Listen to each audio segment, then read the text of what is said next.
Hi! Today on Araw-Araw Filipino, we will learn about prepositions such as ng, sa, nasa, and others. A preposition is called pang-ukol in Filipino. It is a word used to link a noun, pronoun, or phrase to other words within a sentence. In Filipino, iugnay ang pangalan, panghalip, o parirala sa ibang mga salita.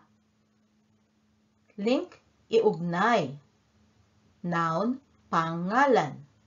Pronoun, panghalip or o. Phrase, parirala. To, sa. Other, ibang. Words, mga salita. Here is our first preposition, ng, which should be familiar to you now. As a preposition, we use it as an equivalent of the words of the, by, and by the. Here are some examples. This is the order of the customer. Ito ang order ng customer. This, ito. The, ang. Of the, ng. Here's another one.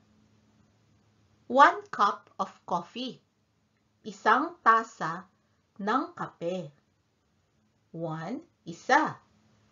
Cup, tasa. Of, ng. Coffee, kape. So you see how we used ng as an equivalent of the and of in this example sentences. Let us look at ng used as an equivalent of by and by the. This was prepared by the chef. Inihanda ito ng chef. Was prepared, inihanda. By the, ng. My packed lunch was made by my wife. Ginawa ng asawa ko ang baon ko. My is ko. Packed lunch, baon. Was made, ginawa. By, ng. Wife, asawa. Here is our next preposition or pang-ukol. Sa is our equivalent to in, on, to. Here are some examples. I will arrive in an hour. Dadating ako sa isang oras. Ako. Will arrive, dadating. In, sa. An, isa. Hour, oras. The meeting is on Monday. Sa Lunes ang meeting. The, ang. On, sa. Monday, Lunes.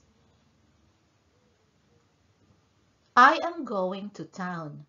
Pupunta ako sa bayan. I am, ako. Going, pupunta.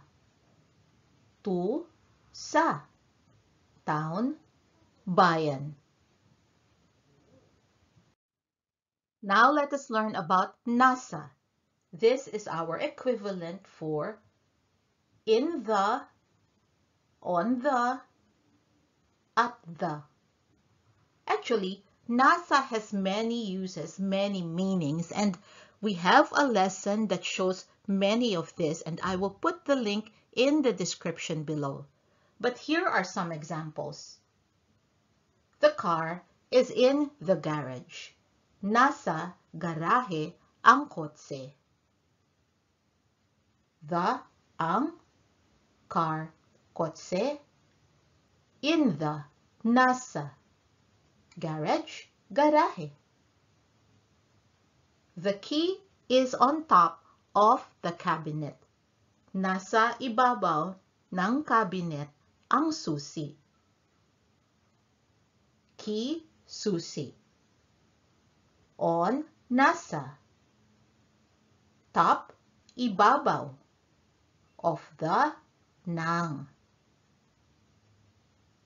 Jane is at the market. Nasa palengke si Jane. At the, nasa. Market, palengke.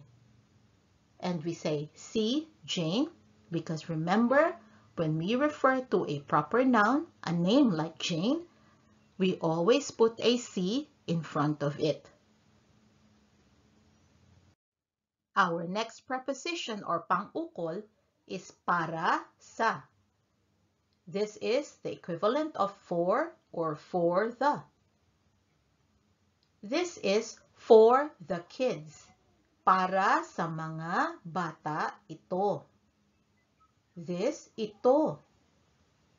For the, para sa. Kids, mga bata. This is for Jane. Para kay Jane ito. For, para. I will do this for you. Gagawain ko ito para sa iyo. I, ko. Will do, gagawain. For, para sa. You, iyo. Now, there are some rules to follow when using para or para sa. We use para sa if it will be followed by a common noun, such as in sentence number 1. Para sa is followed by mga bata, which is a common noun. Or in sentence number 3, para sa is followed by a pronoun, followed by iyo. When do we use para, kay? When it is followed by a singular proper noun, such as in sentence number 2, para kay Jane. Jane is a proper noun. But if something is for more than one person, then we will use para kina. For example, to say for Jane and Anne, we will say para kina Jane at Anne. Our last preposition or pang-ukol in this lesson is kasama sa. This is with or comes with or goes with. Problems come with relationships. Kasama sa mga relasyon ang mga problema. Problems, mga problema. Come with, kasama sa. Relationships, mga relasyon. Jane is at the mall with Anne. Kasama ni Anne si Jane sa mall.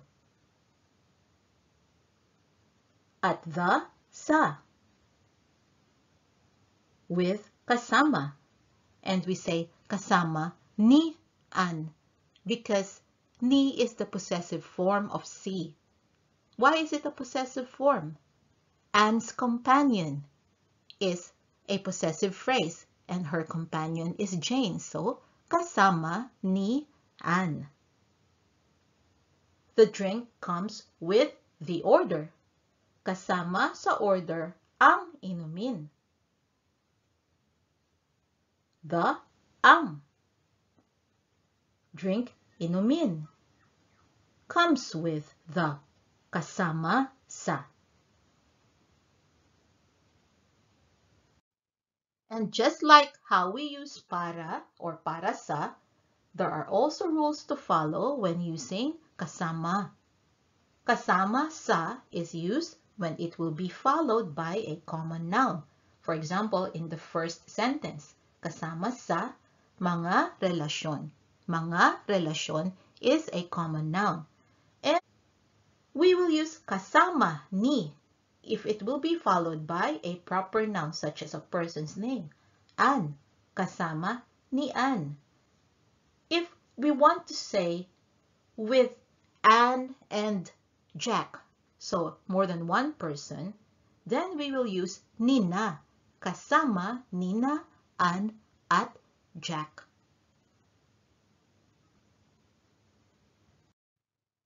That is our lesson on prepositions today. I hope you found it useful, and we will learn more prepositions in future lessons. Meanwhile, your homework is to practice using the prepositions we learned in your Filipino sentences. Have fun! I hope you can join us again next time on Araw-Araw Filipino. Thank you. Salamat po. Now, a few words from my son, Max.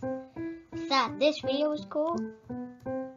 Watch the next one and like and subscribe the channel too if you haven't yet. Bye-bye! Bye!